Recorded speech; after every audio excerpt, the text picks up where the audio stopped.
What's up, everybody? This is Jose from Southern Life. Welcome to Bonita Springs, Florida. It looks like we've reached the end of the road.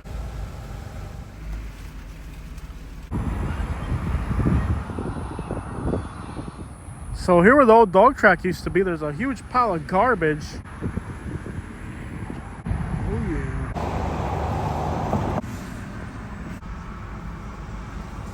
One thing you'll see in Bonita Springs are all these bicycles everywhere. This is the people from Guatemala. Un saludo a todos los chapines de Bonita Springs. All right, guys, so welcome to Bonita Springs. This place is really special to me because I spent nearly 20 years of my life, if not more, living just a few miles south of here in Naples. So actually, when I lived in Naples, I spent more time in Bonita than Naples just because it's more of a hometown feel here. So for me, it feels really special to be here. Saludo a toda mi gente que ve los videos de Bonita Springs. Los quiero mucho. And shout outs to somebody watching all the way from Vietnam. This video is especially dedicated to you. I know you miss Bonita Springs. The first thing that I noticed is it kind of empty compared to usual? Yeah, usually it's like full of people. Full of people. Where is everybody? So, you know, the state of Florida had all those immigration raids and all that, and they didn't really have a lot. It's just a scare tactic, and it scared a lot of people. This place right here. The little ice cream place we used to go to. I could go first. Yeah, so Bonita Springs became about a third of the population here was undocumented. It's not a secret. These are the people who clean the houses, landscaping, all of the worst jobs. Bonita Springs has changed in a lot of ways. Last time I was out here, it was kind of unpleasant because there are homeless people here and they were not very friendly. They were actually pretty aggressive, like acting like if they owned the park. So we'll see if they're gonna bother me today. So you can see the bicycle there, bicycle there. Honestly say, it isn't so much because I live near here and grew up around here. I really do like Bonita. Now, Bonita is a strange place. For one, you have, you know, all the people that used to come here from Canada. Now, you guys know that Canada had a situation a while back where, you know, prices for their money changed. And then we used to get a lot of Canadians that would come here. Like, Canadians were like a staple of this area. But now you just don't see as many Canadians. And they were just kind of here for, like, affordable retirement, you could say. But the Canadians were a huge part of the movement here. A lot of them were into more affordable mobile homes. But again, you know, Canada went through the whole situation, and now you just don't get as many Canadians. And then we had SB 1718, so a lot of the Spanish families that were here left. And, you know, then we had the hurricanes. So it's been through ups and downs, a lot of downs. There was an up for a while, but now it's a lot of downs. But I want to show you guys how beautiful Bonita Springs is. It really is a nice little town. And I got family that lives here. I mean, this is my home territory back here. So I got family, friends, bicycle shopper. I used to come and get bicycle parts here. It's home, no doubt about that. I mean, you know, like I said, even though I grew up in Naples, I spent so much of my time here in Bonita. And Bonita wasn't as beautiful as it is now. This is one of the bait shops I used to come to get live shiners here. Now, the other bait shop is closer to the water. There's the the bait shop called Master Bait and Tackle. Now, that bait shop, they are still here, but there was another bait shop, I think it was called Bonita Bills, and they were completely destroyed by Hurricane Ian, and that, sadly, was my favorite bait shop here. And as I'm walking through here, 20 years of my life, so I know the business owners, I know just about everybody, you know, out here. It's a place that I'm really attached to. But well, my favorite bait shop on Bonita Beach Road was completely destroyed by Hurricane Ian, and it was just a little shack of a shed. It wasn't much, but it was my favorite bait shop, so it hurt me a lot to see that bait shop go like that. Now, the guys at Master Bait and Tackle were kind of upset, because back then, when I lived down here, I had a YouTube channel called Jose Likes Fishing. So if you like fishing videos, that's still on the internet. But when I had that YouTube channel, I would prefer to go to the other bait shop, made the people at Masturbating Taco kind of angry because they wanted to be my bait shop. But no hard feelings. Oh my lord, no way. I guess the competition's gone now. But Benson's grocery store's been here forever. I wish I had grabbed some money because inside of that store is one of my favorite things to buy in Bonita Springs. And they have it. We'll see if we can find it. I might have to walk back to get it. But yes, Benson's groceries. Bonita Springs had this beautiful project done. You can see the sidewalks, the palm trees. All of this was redone. And it really made downtown kind of more beautiful. It beautified downtown Bonita Springs. And I can say, for being a small town in Florida, Bonita Springs absolutely has to be one of the nicest downtowns in the entire state. So being kind of home, you would say, why wouldn't you want to live here? Why would you want to live somewhere else if this is the area you're from and it's so beautiful, Jose? Because it is. Well, not everything's perfect here. This area kind of is missing the middle ground. There's the wealthy crust of the elite, which are extraordinarily wealthy. And then there's the servants. There really isn't much of a middle class here. And that always made life for me and Katie literally impossible. After all, jumping the gap from the bottom to the top is almost impossible. There really isn't any feasible way of doing that, although we tried vainly for many years. So you have a huge Latino community, hardworking people, and then you have your wealthy elite, and somehow they all live happily in one single town. I can't tell you there's tensions between these communities because there aren't. The wealthy people depend on the poor people.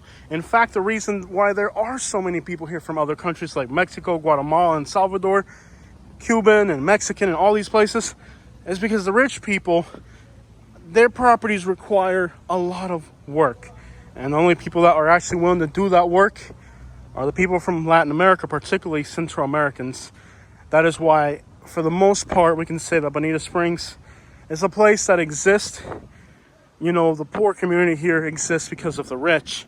Now, the next county over, Collier County, has one of the most disparaging analytics of anywhere in America. In fact, it is the third most economically unjust place in America. If you can wrap your head around that, there's only two places where the gap between the rich and the wealthy and the rest of the people in society is so marked. The top tier of the population here earns 72 times more than the 99%. And if you heard carefully, it's not the bottom 50%.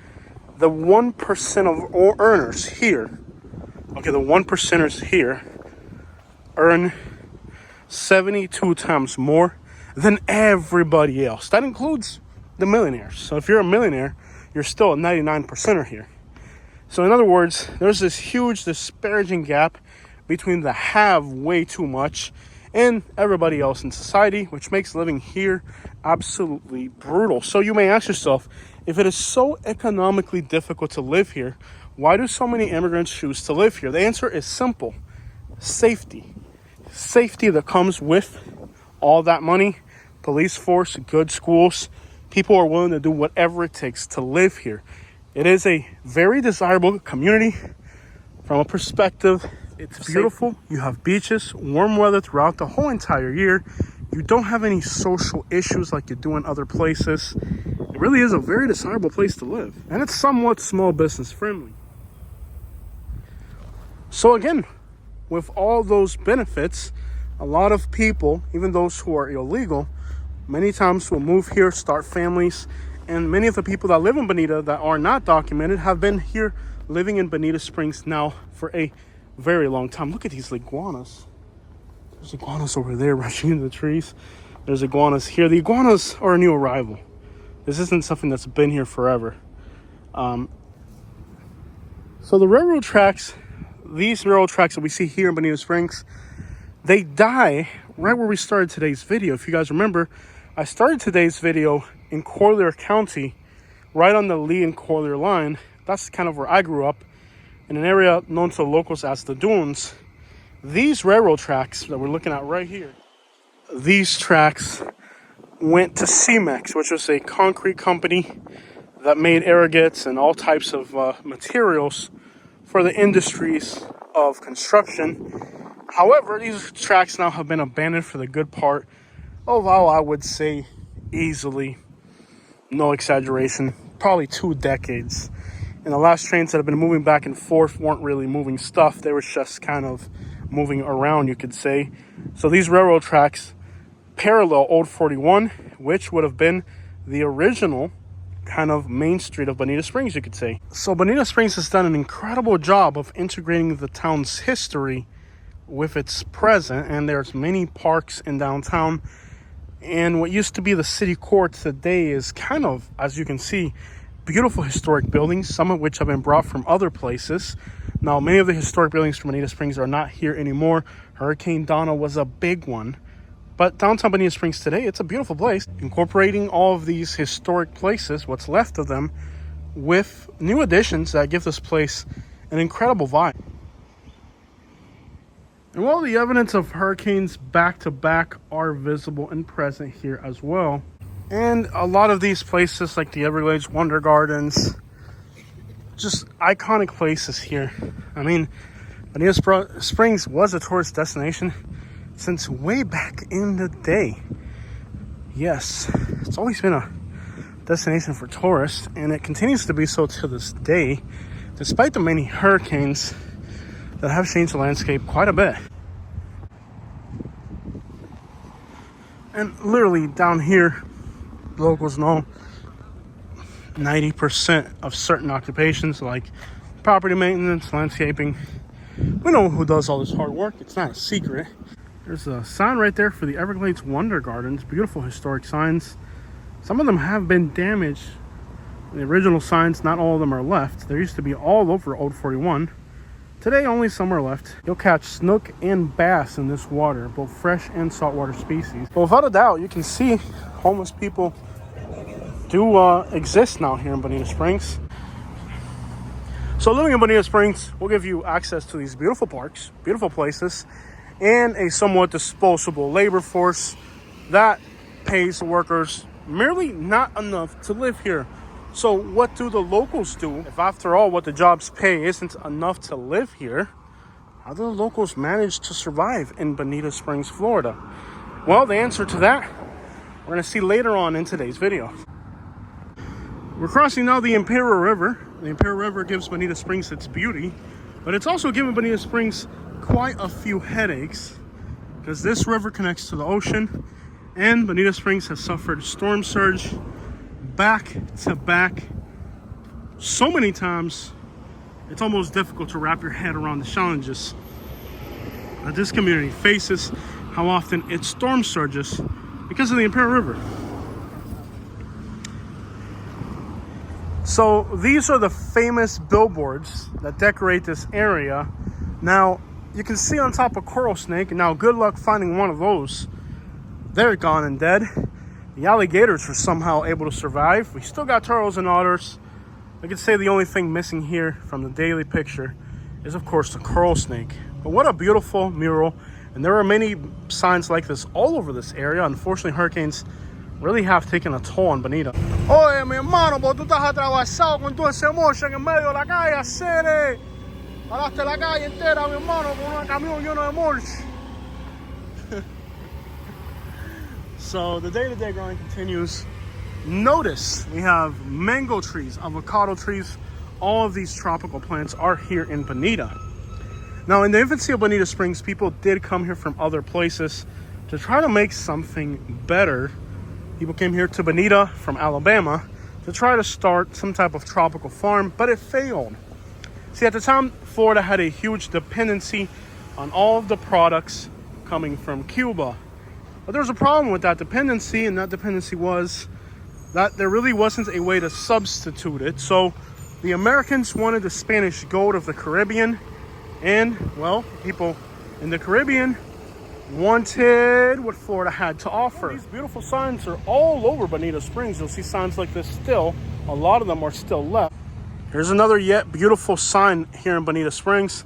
This one has a snake that looks like a non-native species, so a little bit of fictitious dramatization for this sign. That looks like a boa constrictor, a python, an animal that's not even native to Florida. So a little bit of an exaggeration. Take a look at the detail of some of these cages. You have these structures here, and unlike anything you're going to see anywhere in America, very decorative, very beautiful.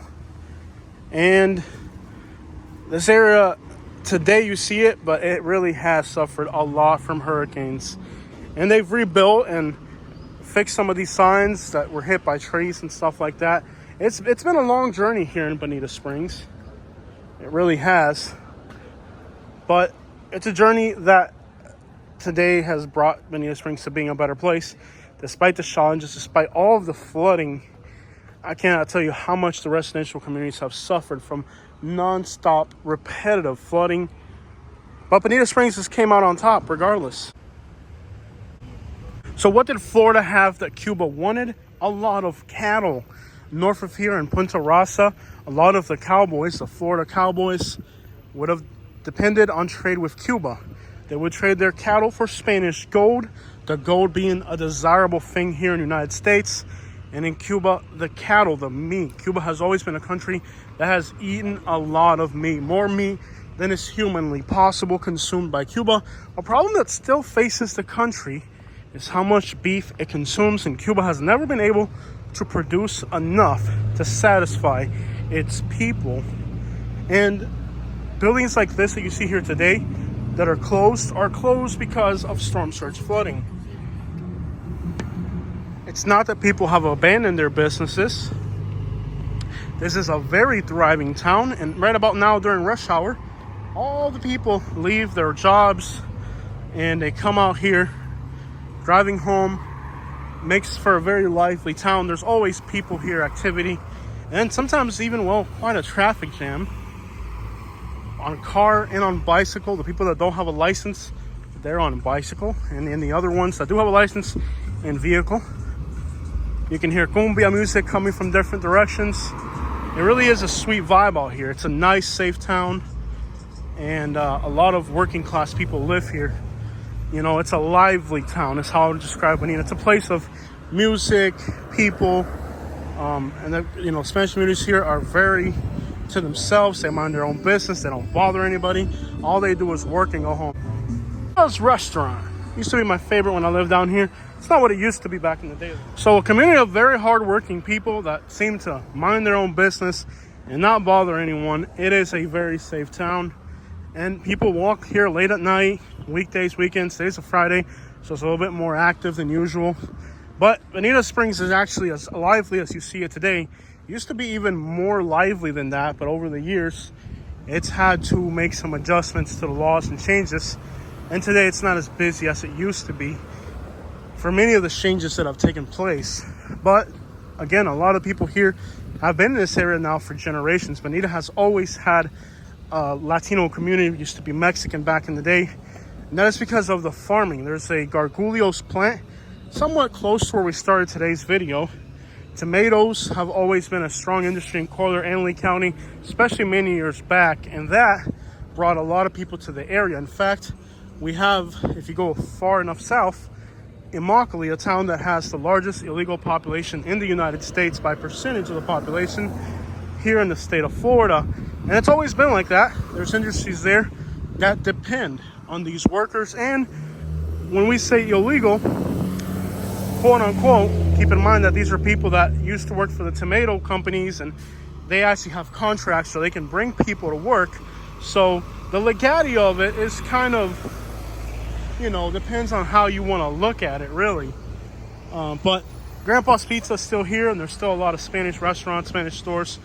Predominantly everything's Spanish. But wait, you said only a third of the population here is Latino. So what does that really entitle? Well, I'll explain to you what it really entitles. So the downtown area is where the Hispanic community is. And the white population, which is the vast majority of Bonita Springs, is pushing closer towards the water or further inland in new developments. And in the middle, where the downtown is kind of a Hispanic area. Now, it's kind of interesting how the city of Bonita Springs decided that they were going to beautify this area, because as we know, usually when an area is predominantly immigrants, cities don't care for it. But Bonita Springs went ahead and beautified this area despite the fact it is predominantly Hispanic. And of course, not everybody here is illegal. Many of the companies, like the agriculture, which don't exist today to the same extent. Yeah, these things don't exist today to the same extent, but it wasn't quite exactly what we would call illegals. It was people who had a temporary work visa to work in agriculture, migrants, more than illegals. Now, as we cross Terry, you enter an area now that is almost 95% Hispanic. Now, Bonita Springs is a perfect example of how a Latino community can help a place grow. I mean, a lot of towns in the United States are losing population. A lot of people claim that these Latino communities destroy, right? Or they damage the area. But in reality, if you come here to Bonita Springs, you'll notice that this is a functioning town. All the businesses are working, they're packed, and most people are working. And as we've walked through the town, I don't really see vagrants or drunks or, you know, other than a few homeless people that are not illegals, they're US citizens. I don't know how they got here, because Bonita Springs really never had that problem. I think almost certain these people came from other places.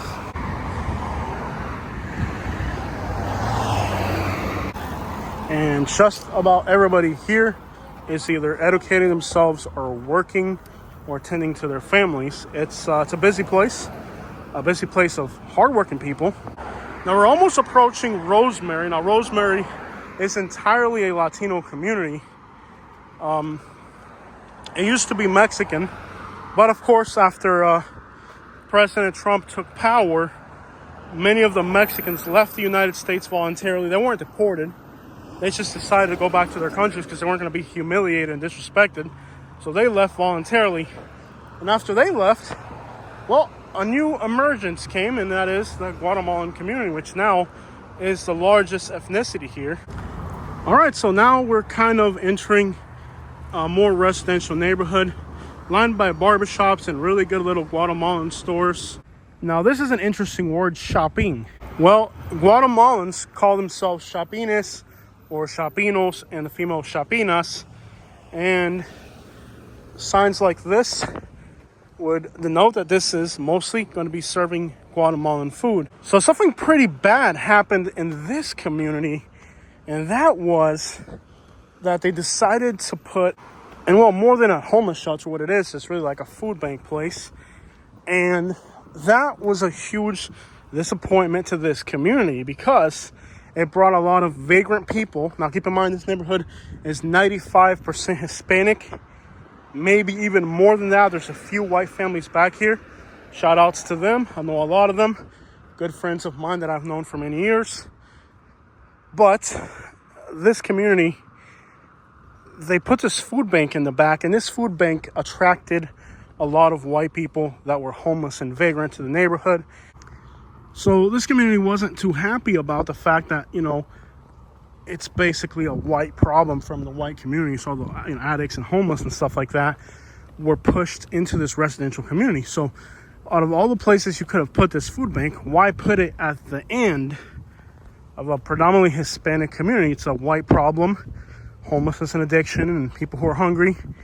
Why would you put their food bank for all those vagrant people in this community? The people here were kind of offended, with reason actually, that they would put this in their community. So a lot of these houses here, people are living, well, in a very high population density.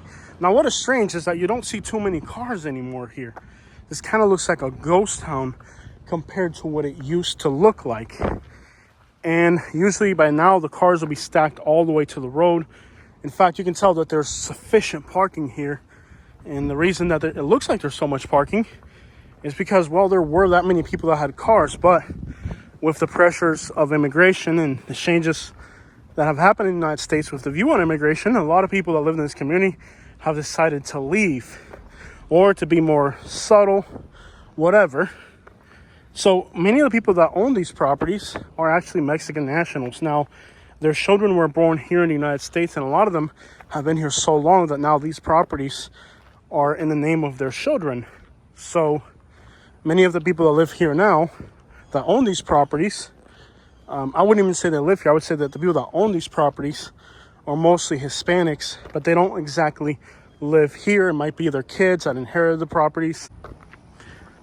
And a lot of these properties here are going to be owned by people, Mexican Americans, who came here in the 80s, 90s.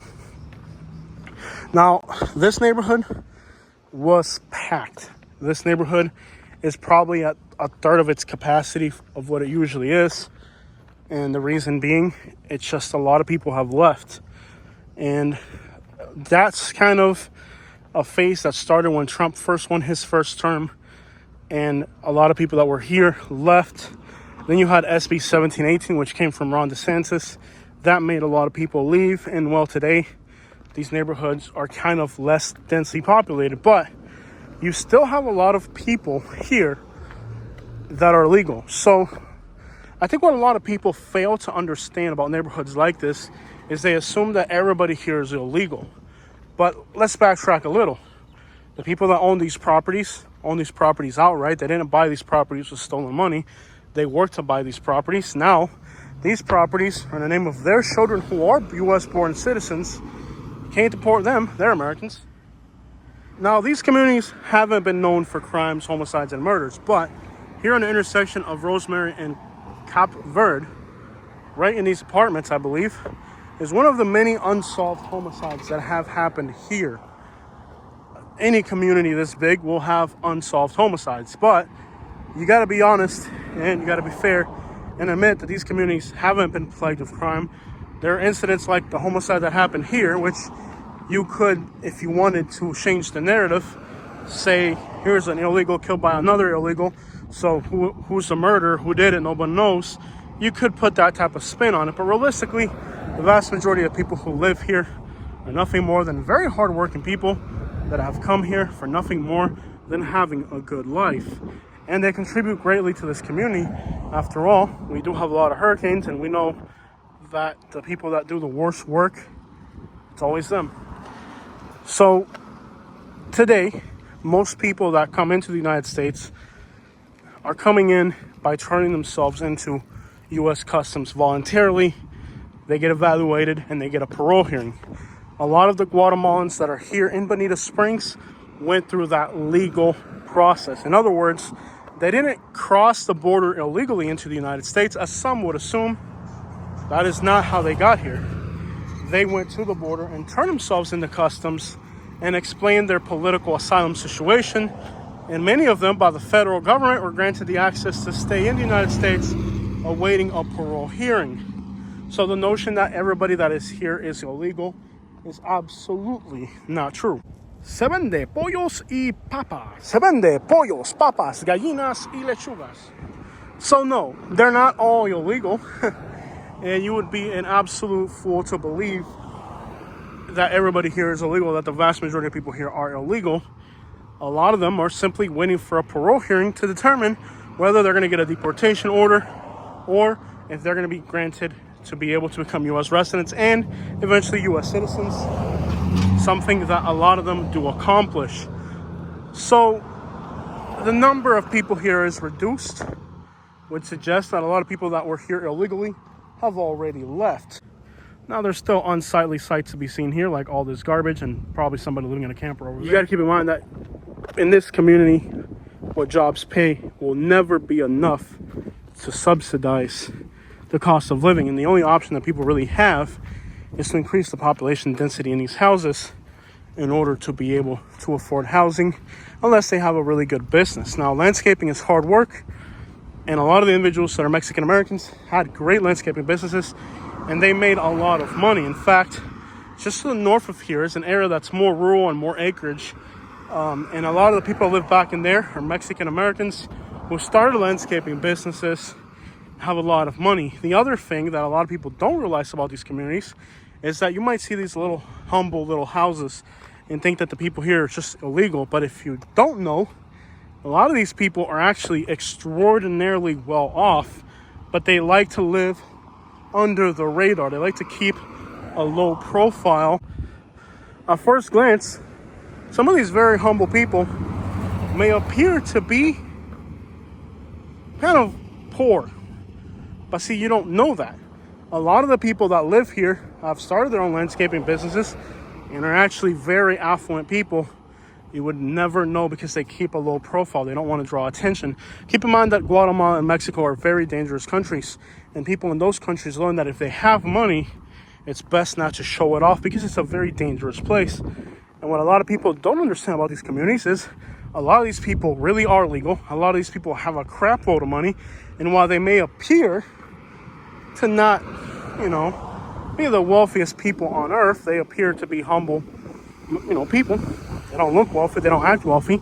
You have no idea how much money, and particularly real estate, some of these people own, because they do the best effort that they can to keep, a low profile. It isn't beneficial for them to go flaunting wealth. Is that a lot of people have a lot of money, have a lot of wealth, keep a very low profile. Once you kind of live in these communities and you know people in these communities, you kind of fall in love with your hood. And I can totally understand that. Today I went back to my old hood where my family lives. It's not a rich place. It's a place where it doesn't look rich. It looks normal. But there's great people. Everybody's known everybody. All the neighbors have been there for 30 plus years. Everybody knows everybody. And some of those people may have humble little businesses. Houses paid off. They've been stacking up money for a while. You at first glance would never notice it. Now, there's nothing wrong with flaunting what you have, especially in Southwest Florida where everybody has money. But I just want to educate you guys, if you're my audience, so that you know the reality versus the perceived perception. A lot of the people that live here have really successful businesses, but they don't want to live in a rich white community. They work for these people. They don't like these people.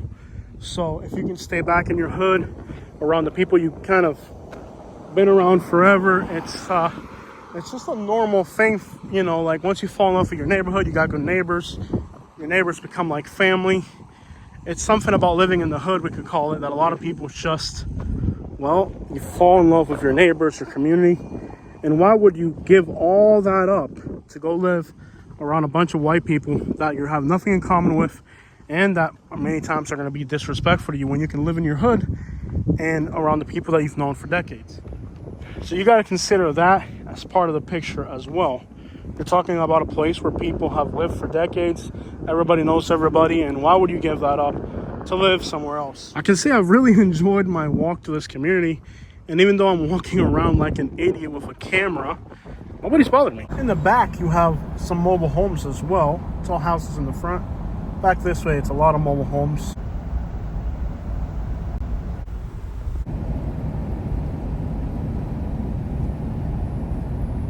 And this is the Cafe of Life, as they call it. And here, this is like a food bank, and it's a great thing that it exists in Bonita Springs. But again, it's kind of questionable why this had to end up in the Hispanic community. It's great that this community resource exists here. But again, kind of a question mark on why put it in this particular neighborhood. Here's the Cafe of Life.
Get a salvina, but we'll have to see if there's one heading north.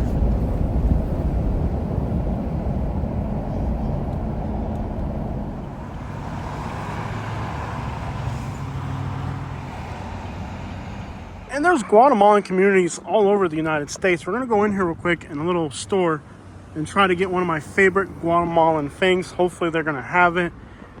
But even in here, you can see the Guatemalan flag, Las Delicias. So lots of Guatemalan businesses. There's a Guatemalan flag there. Guatemala. Guatemaltecos. Let's see if we can find what I'm looking for. One of my favorite Guatemalan things. Hopefully they'll have it here. And I found it. Mi salvavidas. My favorite Guatemalan drink. In this flavor, particularly grape.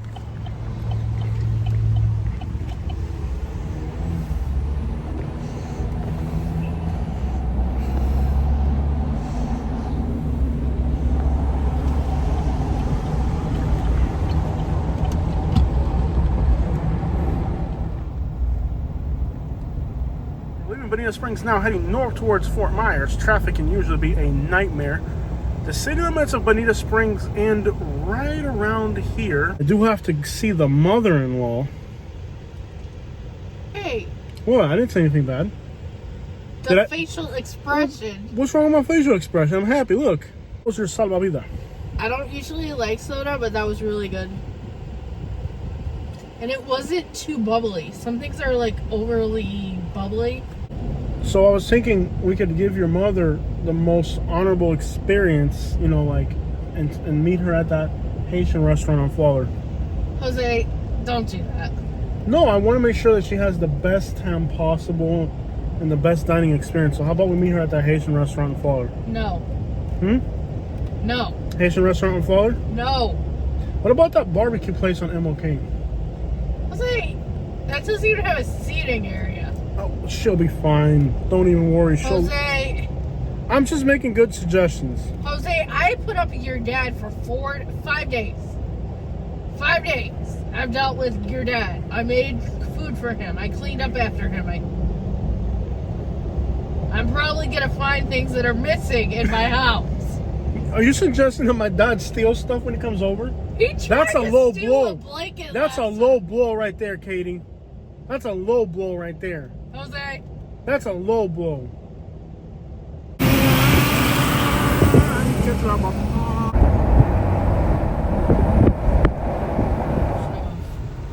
Why are you blocking the box? Why did you just do this? Because this is going. You can get a ticket for this. Now you're blocking traffic, so you can't do this.